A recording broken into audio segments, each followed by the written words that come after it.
Non pensaba escribir. Na lembranza de Isidro Novo. Non pensaba escribir, pero o silencio non é bo. Por iso sacrifico o cabalo e movo a raíña para facer un xaque perpetuo. Dou un berro sen previo aviso e ergo as miñas mans polos versos mudos que a veces son máis daniños que un alarido. É por iso que escribo teatro e fago un enroque cos que nos gobernan, cos que mañá serán gobernados. Observo os escravos nunha cadea de peóns que cun grande sorriso exercen de escudo ao rei. Entre un flanco e as táboas rematan a partida.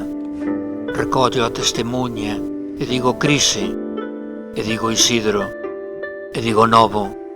Lembro a primeira noite dos tolos, un escravo morto, unha voz, un eco que aínda perdura. Eu, como un pombiño, non quería escribir. Alégrome de telo feito. Publicado en Xistral número 21.